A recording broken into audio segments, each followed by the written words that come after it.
ప్రపంచవ్యాప్తంగా దేవుణ్ణి మహిమపరిచేటువంటి దినాన మనమందరం కూడా ఇటు రీతిగా ఆయన ఆరాధించుటకు ఆయన ఇచ్చినటువంటి యోగ్యతే కారణం.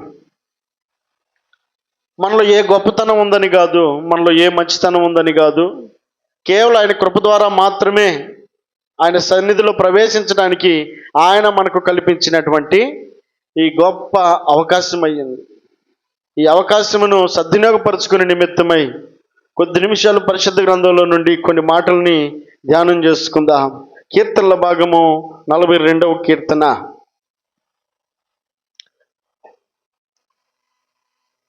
రాత్రి అని అనుకుంటా 41వ కీర్తనలో మనం కొన్ని మాటలు ధ్యానించాం.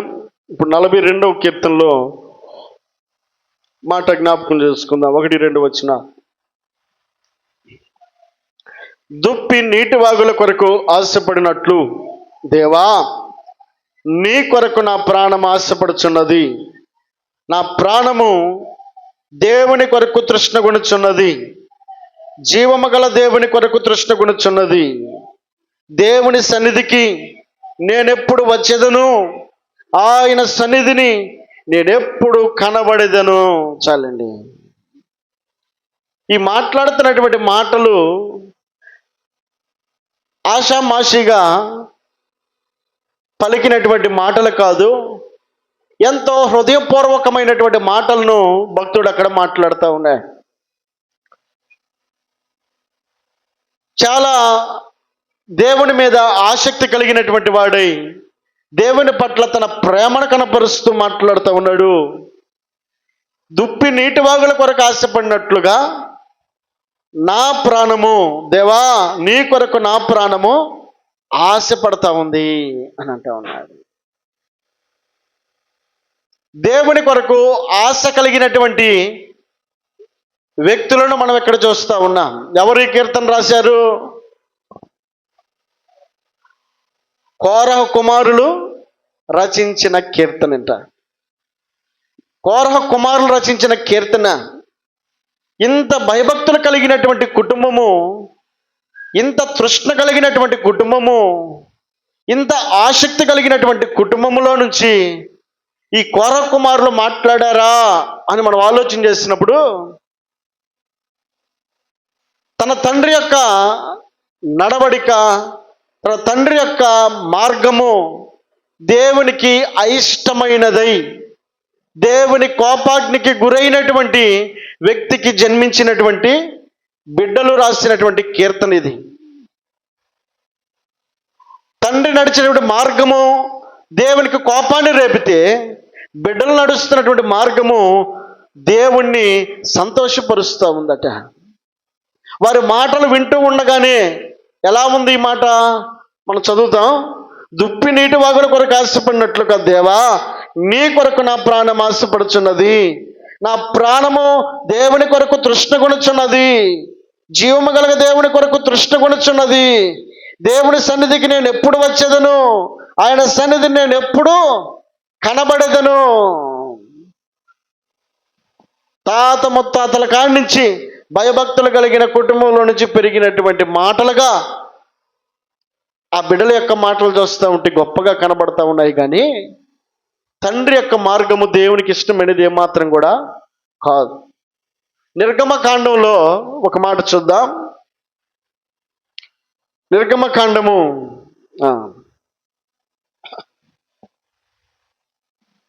సంఖ్యాకాండము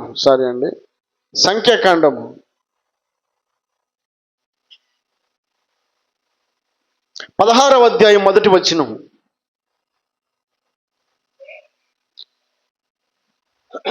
లేవికి ముని మనవడును, కహాతుకు మనవడును, ఇస్హారు కుమారుడగు కోరాహుకు రోబేనీయుల్లో ఎలియాబు కుమారులైన దాతాను, అబీరాములను, పెలేతు కుమారుడైన ఓనును యోచించుకొని. చాలండి. ఎంతమంది కనపడుతున్నారు ఇక్కడ? 4 కనపడుతున్నారు. ఇస్హారు కుమారుడగు కోరహు కనబడతా ఉన్నాడు. ఎలియాబు కుమారుడైన దాతాను కనపడుతున్నాడు. అబీరాములు కనపడతా ఉన్నారు, పెలేతు కుమారుడైన ఓను కనపడతా ఉన్నాడు. కోరహు, దాతాను, అబీరాము, ఓను, ఈ నలుగురు ఏం చేస్తున్నారు? ఆలోచన చేస్తూ ఉన్నారట. తన మనసులో వచ్చినటువంటి ఆలోచనలకు పదులను పెడతా ఉన్నారు. నలుగురు ఏకమయ్యారు. నలుగురు యొక్క ఆలోచనలు ఒక చోట కూడి వారు ఏక మనసుతో ఆలోచన చేస్తూ ఉన్నారు. ఎలాంటి ఆలోచన వీరు చేస్తూ ఉన్నారు? దేని గురించి వీరు ఆలోచన చేస్తూ ఉన్నారు? వీరందరూ కూడా మోషే అనబడేటువంటి దైవజనుడి వెంట ఐగుప్తు నుంచి విడిపించబడినటువంటి వారి నుండి ప్రయాణాన్ని కొనసాగించినటువంటి వారే. ఐగుప్తు నుండి విడిపించబడ్డానికి కారకుడై ఉన్నటువంటి మోషే వెంబడి నడిచి వచ్చినటువంటి కుటుంబీకులే. ఐగుప్తు నుంచి విడిపించబడ్డానికి మోషే కారకుడై ఉన్నాడన్న విషయాన్ని తెలిసి కూడా ఈ నలుగురు ఒక ఆలోచన చేస్తూ ఉన్నారు. ఎవరెవరు? కోరహు, దాతాను, అబీరాము, ఓను అనబడేటువంటి ఈ నలుగురు కలిసి ఆలోచన చేస్తున్నారు. ఏమిటి ఆలోచన? 2వ వచనంలో, ఇశ్రాయేలులలో పేరు పొందిన సభికులను సమాజ ప్రధానులైన 250 మందితో మోషేకు ఎదురుగా లేచి ఏం చేస్తున్నారు? సభికులు, ఆ సభలో ఉన్నటువంటి వారందరిలో ఎవరైతే సమకూడబడి ఉన్నారో వారందరూ కూడా కనానుకు నడిపించాలన్న ఆలోచన కలిగి మోషే వెంబడి నడుస్తున్నాడు. ప్రజలందరిలోనూ ఏక మనసును వారు ఏం చేస్తారు తెలుసా? 2వ ఆలోచనగా వారు మారుస్తూ ఉన్నారు. వారి ఆలోచన మోషేతో కలిసి నడిచి ఆ కనానుకు చేరాలన్నది దేవుని ఉద్దేశం అయితే, వీరి స్వచిత్తానికి ఆలోచన చేస్తూ ఉన్నారు, సొంత నిర్ణయానికి అవకాశం ఇస్తూ ఉన్నారు, సొంత ఆలోచనకు పదును పెడతా ఉన్నారు. ఈ నలుగురితో మాత్రమే కాకుండా ఈ నలుగురు ఏం చేశారు తెలుసా? 250 మందిని జడగొట్టారు. ఆ మాట ఈ మాట మోషే మీద ఎక్కేసి దైవజనుడి మీద పురుకొల్పి ఏం చేశారు? ఈ నలుగురు కాస్త 250 మందిని పురుకొల్పి మోషేకు ఎదురుగా లేచారట. వెంబడించడం ఆగిపోయారు. మోషే వినడం మానేశారు. మోషేకు ఎదురుగా లేవడం ప్రారంభించారు. ఈ నలుగురు వేసిన పునాదులు 250 మందిని నడిపించినాయి. ఆ 250 మంది ప్లస్ ఈ నలుగురు మొత్తం 254 మంది మోషేకు ఎదురుగా లేచిన వారిలో ఉన్నవారై ఉన్నారు. దేని గురించి? మోషే అహరోనులకు విరోధముగా పోగుబడి, మీతో మాకిక పని లేదు, ఈ సర్వ సమాజములలో ప్రతి వాడును పరిశుద్ధుడే, యెహోవా వారి మధ్య ఉన్నాడు, యెహోవా సంగము మీద మిమ్మల్ని మీరేదా హెచ్చించుకొనుచున్నారు అనగా, మోషే ఆ మాట విని సాగిలపడెను. అటు తర్వాత అతడు కోరహుతోనూ వాని సమాజముతోనూ ఇట్లా నేను చాలండి జరిగిన పరిస్థితి గమనిస్తూ ఉన్నటువంటి కోరహు, దాతాను, అబీరాము, ఓను అనబడేటువంటి వారు మోషేకు ఎదురుగా లేవడం మాత్రమే కాకుండా 250 మందిని పోగేసి ఆ 250 మందిని కూడా మోషేకు వ్యతిరేకంగా నిలబెట్టి, ఇదిగో నువ్వొక్కడివే పరిశుద్ధుడువు కాదు, నువ్వు మా మీద హెచ్చించుకొననేలా అని అంటున్నాడండి. మోషే దేవుని చేత ఘనపరచబడి, దేవుని చేత హెచ్చించబడి, దేవుని చేత నడిపించబడుతూ ఉన్నటువంటి మోషే కోరుకున్నాడా? దేవుడు పిలిచాడా? మోషే దేవుడు కోరుకున్నాడా? లేకపోతే మోషే తనంతట తాను వచ్చాడా? మోషే ఇత్రో అనబడేటువంటి తన మామ యొక్క మందను మేపుతున్నాడు 40 సంవత్సరాల నుండి. ఆ మందను మేపుతూ ఉండగా దేవుడు అరణ్యములో పొదలో నుండి దేవుడు మాట్లాడి, మోషే నీవు నా ప్రజలు నడిపించు అనంటే, కాదు కాదయ్యా, నాకు మాటలు పలకడం కూడా రాదు, నేను యోగ్యును కాదు, కాబట్టి నా వల్ల కానే కాదనంటే, కాదు కాదు నువ్వు మాట్లాడగలవు, నీకు మాట్లాడడానికి నీ అన్నను నీకు తోడుగా పంపుతాను, కానీ నువ్వు మాత్రం వారు నడిపించే వ్యక్తిగా నీ ఉండాలని చెప్పనని దేవుడు బలపరిచి, భయపడిన మోషేను బలపరిచి నడిపించింది దేవుడు.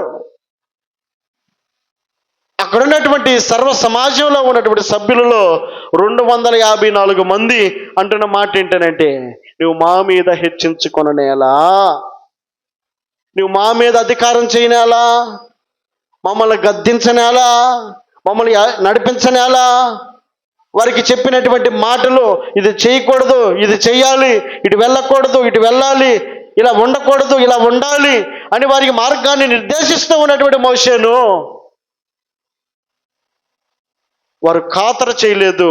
వారు ఏమాత్రం కూడా మోషే మాటను లెక్క చేయడానికి ఇష్టపడలేదండి. మోషే మాటను పెడచెవిన పెట్టేటువంటి మనుషులుగా వారు తయారై అనేకుల మందిని చెడగొట్టినటువంటి వారుగా వారు కనబడతా ఉన్నారు. నువ్వు మాత్రమే పరిశుద్ధుడివా, మేము పరిశుద్ధులం కాదా, మాకంటే నీకేం కొమ్ములు ఎక్కువ, నువ్వు మాకంటే నువ్వేమైనా గొప్పవాడివా అనని మోషేను సహితము వారి కించపరిచి మాట్లాడినటువంటి ప్రతి మాట ఆకాశము నుండి పరిశీలన చేస్తున్నటువంటి దేవుని యొక్క చెవులకు వినబడతా ఉంది. దేవుని గురించి ఇదిగో 10 ఆజ్ఞలను వారికి తెలియపరిచాడు. ఎటు వెళ్ళాలో, ఎటు వెళ్ళకూడదో, ఏం చేయాలో, ఏం చేయకూడదో ఇదిగో దేవుని ద్వారా 40 రాత్రింపగళ్ళు దేవునితో సినాయి పర్వతం మీద ఆయన ఉపవాసం ఉండి దేవుని దగ్గర పొందుకున్న మాటలు అయితే ఉన్నాయో అవి తీసుకొచ్చి వారికి చెప్తా ఉంటే వారికి వ్యక్తంగా కనబడతా ఉంది. వారు వినడానికి ఏమాత్రం కూడా ఆసక్తి చూపించడం లేదు, అనుసరించడానికి ఏమాత్రం ఆసక్తి చూపించడం లేదు. వారికి నచ్చిన మార్గాన్ని వారు ఎంచుకోవాలని ఆశపడుతున్న వారై ఉన్నారు. వారికి నచ్చిన ఆలోచన వారు అనుసరించడానికి ఇష్టపడుతున్న వారై ఉన్నారు. వారు మోషే మాటను అనుసరించడానికి ఇష్టపడడం లేదు. అంత మాత్రమే కాకుండా మోషే కొన్ని విషయాలు చెప్తున్నాడు. చదువుదాం మాటలో. అక్కడ లేవీకాండము 27వ అధ్యాయం 30వ వచనంలో మోషే తనకి ఇవ్వబడినటువంటి అధికారమును బట్టి మోషే తెలియపరుస్తున్న మాట. లేవీకాండము 27వ అధ్యాయము 30వ వచనం.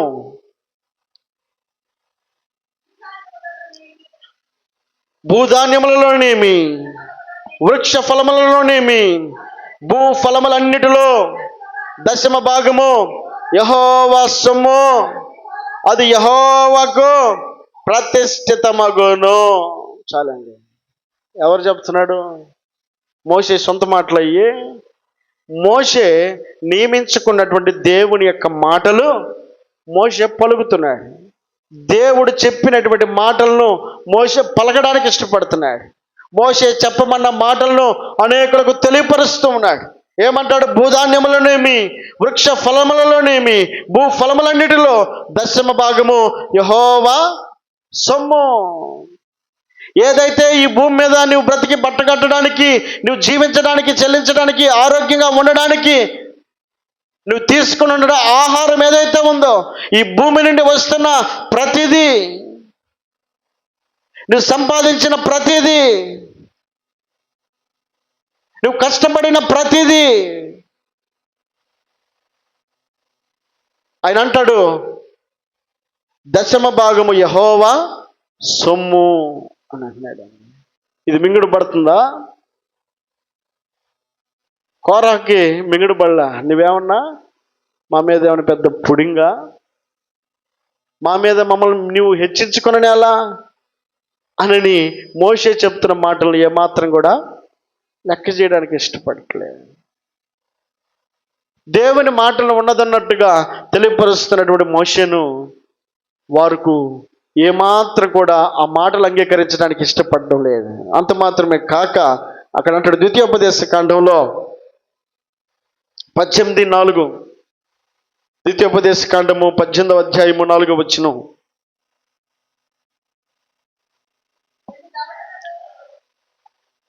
అధ్యాయం 4వ వచనం. నీ ధాన్యములోను, నీ ద్రాక్ష రసములోను, నీ నూనెలోను, ప్రథమ ఫలములను, నీ గొర్రెల మొదటి బొచ్చును అతనికి ఇయ్యవలెను. ఎవరికి? యాజకుడికి ఇవ్వవలెను. దశమ భాగము దేవునికి ఇయ్యవలెను అనని సంఖ్యాకాండంలో రాయబడి ఉంటే, ఆ లేవి కాండంలో రాయబడి ఉంటే, ఇక్కడ ఏమంటాడు? నీ ధాన్యములను, నీ ద్రాక్షరసములను, నీ నూనెలను, ప్రథమ ఫలమును, నీ గొర్రెల మొదటి బొచ్చును అతనికి ఇయ్యవలెను. నువ్వు ఏదైతే కలిగి ఉన్నావో, నువ్వు కలిగి ఉన్న దానిలో నుండి ఎవరికి ఇవ్వాలి? నీ సేవకునికి ఇవ్వాలి. దేవుని పక్షాన నిలవబడినటువంటి నీ దేవుడైన యెహోవాను నువ్వు ప్రేమిస్తున్నానన్న దానికి గుర్తు. నువ్వంటే నాకు ఇష్టం, నువ్వంటే నాకు ఇష్టం అని కనుక పదే పదే ఒక భర్త భార్యతో చెప్తున్నాడు అనుకో, మాటలు మాత్రమే పరిమితమైతే అది వాస్తవంగా ప్రేమించినట్ట? ఏం చేయాలి? ప్రేమిస్తున్నానన్న దానికి ఏదో ఒక గుర్తు. ఆమె కోరుకున్న చీరే కావచ్చు, లేకపోతే ఆమె కావలసినటువంటి వస్తువులే కావచ్చు, ఏదైతే నీ ప్రేమను వ్యక్తపరుస్తున్నావో ఆ వ్యక్తపరిచిన దానికి గుర్తుగా ఏదో ఒక వస్తువు బహుకరిస్తూ ఉంటాం. పెళ్ళిళ్ళలో మనం చూస్తూ ఉంటాం. పెళ్ళి కూడా నీ భార్యని ప్రేమిస్తున్నావా, భార్య కోసం ఏం తెచ్చావు అని అన్నప్పుడు అక్కడ భర్త దాచిపెట్టినటువంటి బంగారపు మంగళసూత్రాన్ని తీసుకొచ్చానని చెప్పిన. అంటే ఒక వస్తువును గుర్తుగా, ఆ ప్రేమకు గుర్తుగా, ఆ ప్రేమకు చిహ్నంగా తెలియపరుస్తూ అక్కడ మనము చూస్తూ ఉంటాం. దేవుని వాక్యం సెలవిస్తున్నటువంటి మాట ఏమిటనంటే, నీకు కలిగిన ప్రతి దానిలోనూ, నువ్వు పొందుకున్న ప్రతి దానిలోనూ దశమ భాగము దేవునిది. అంత మాత్రమే కాదు, నువ్వు కలిగి ఉన్న, నువ్వు ఆశిస్తూ, అలాగే నీవు అనుభవిస్తున్న ప్రతిదీ కూడా నీవును నీ సేవకునికి జ్ఞాపకం చేసుకోవాలన్నది దేవుని యొక్క ఆలోచన ఉన్నదన్న విషయాన్ని అక్కడ జ్ఞాపకం చేస్తూ ఉన్నాడు. నీ ధాన్యములను, నీ ద్రాక్షరసములను, నీ నూనెలను, ప్రథమఫలమును, నీ గొర్రెల మొదటి బొచ్చును అతనికి ఇయ్యవలెను అని రాయబడినటువంటి మాటలు వింటున్నాడు. ఇంకా మోషే ఆగలేదు, ఇంకా మాట్లాడుతున్నాడు. ఏమని చదువుదాం అక్కడ, నిర్గమకాండము 34:26.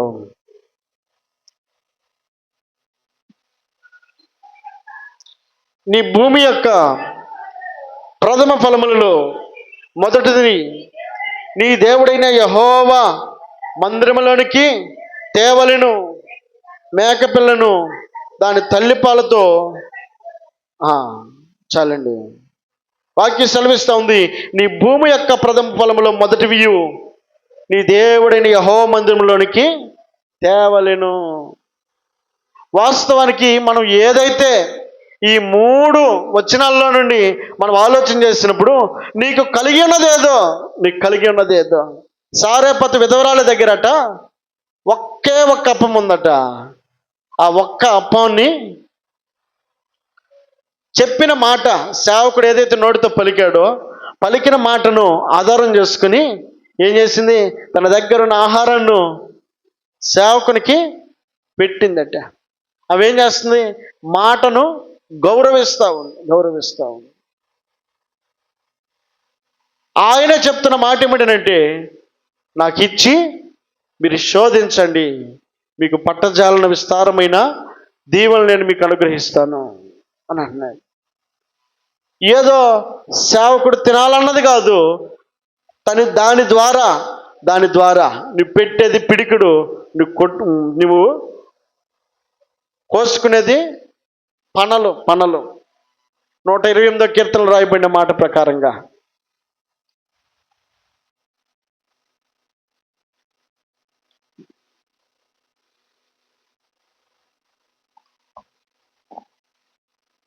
ఏడ్చుచు విత్తువారు అనే మాట ఉంటుంది అక్కడ. సంతోషగానములతో పంట కోసేదరని చెప్పన్న మాట అటు ఇటుగా అక్కడ 20వ కీర్తన ఆ మధ్యలో ఉంటుంది. దేవుని వాక్యాన్ని ఒకసారి మనం ఆలోచన చేసినప్పుడు, మీరు ఏడ్చుచు విత్తుచు పోవుచుండగా సంతోషగానములతో మీరు పనులను కోసెదరు అని వాక్యం సెలవిస్తూ ఉందండి. కన్నీళ్లు విడిచుచు విత్తువారు సంతోషగానముతో పంట కోసెదరు. ఎక్కడది? 126:5. కన్నీటితో విత్తుచు పోవువారు సంతోషగానముతో పంట కోసెదరు. నువ్వు ఏదైతే విత్తుతావో ఆ విత్తనము అనేక విత్తనములుగా దేవునికి అనుగ్రహిస్తాడు. పిడికెడు విత్తనములు చేత పట్టుకుని వేడ్చుచు విత్తుచు పోవాడు సంతోష గానముతో పనలు మోసుకుని పోవును. పిడికెడు విత్తనాలు వచ్చేటప్పుడు, పోయేటప్పుడు సంతోషగానంతో పనలు మోసుకొని పోవెదరు. కనుక దేవుడు నిన్ను నన్ను మళ్ళందరినీ కూడా పరీక్షిస్తూ ఉంటాడు, పరిశీలన చేస్తూ ఉంటాడు. ఒకడు అనుకున్నాడు, దేవా నేను నీ ఆజ్ఞలన్నింటినీ పరిశీలన చేస్తున్నానయ్యా, అవన్నీ కూడా నాకు వచ్చు, నేను పరలోక రాజ్యం కావాలంటే ఇంకేం చేయాలి? ప్రతిదీ ఏది అడిగినా కూడా నేను చేస్తున్నాను. అయితే నీ ఆస్తి నీ బేదలకు ఇచ్చేసిన అది రా అని చెప్పన్నాడు. కానీ ఆ ఒక్కదాని దగ్గర అతడు చిన్నబుచ్చుకొని నొచ్చుకుంటూ వెనక్కి తిరిగి వెళ్ళిపోయాడట. దేవుడు పరీక్షిస్తూ ఉంటాడు. అబ్రహాముని ఏమన్నాడు?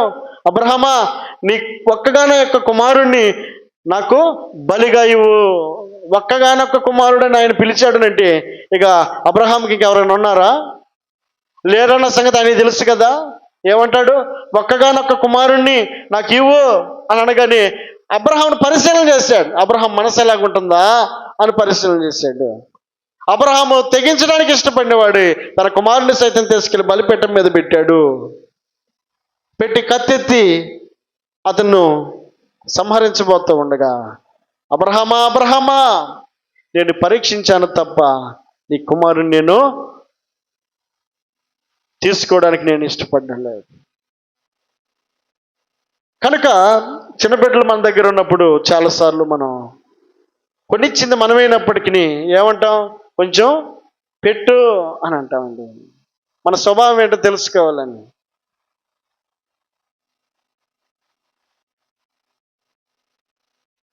దేవుని స్తోత్రం చెల్లిద్దాం. పరలోకమందున తండ్రికి కొదువై ఉన్నటువంటిది ఏది లేదు, సమృద్ధి కలిగిన దేవుడు ఆయన.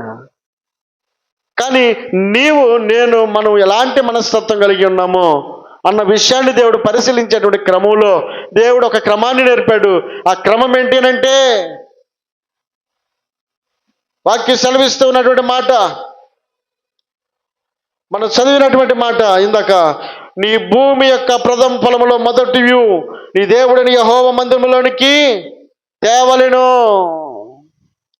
దేవుని మందిరములోనికి, సేవకుని దగ్గరికి, దేవుని దగ్గరికి నువ్వు ఏదైతే పొందుకొని ఉన్నావో, ఏదైతే నువ్వు కలిగి ఉన్నావో, ఏదైతే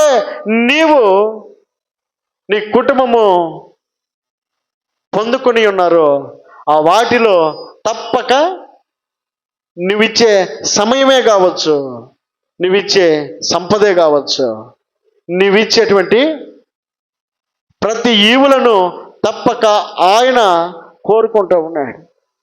బిడ్డలు కష్టపడినప్పుడు తండ్రి ఆశిస్తాడా లేదా? ఇప్పుడు మా నాన్న ఉన్నాడు, నేను ఏదైనా ఎక్కడికన్నా వెళ్ళాను అనుకోండి, తీసుకొచ్చినప్పుడు నా కొడుకు నా కోసం ఏమైనా తెస్తాడో లేదో. అప్పుడప్పుడు కొన్నిసార్లు ఫోన్ చేసి చెప్తాడు పలానా తీసుకొని రమ్మని. కొన్నిసార్లు ఏమంటాడు, అరే నానున్నాడు ఏమైనా తింటాడే అన్న ఆలోచన కొంచెం అన్న ఉందా లేదా అని కొన్నిసార్లు అడుగుతాడు. ఎందుకు? ఆ స్వతంత్రం ఎవరికి ఉంటుంది? తండ్రికి ఉంటుంది.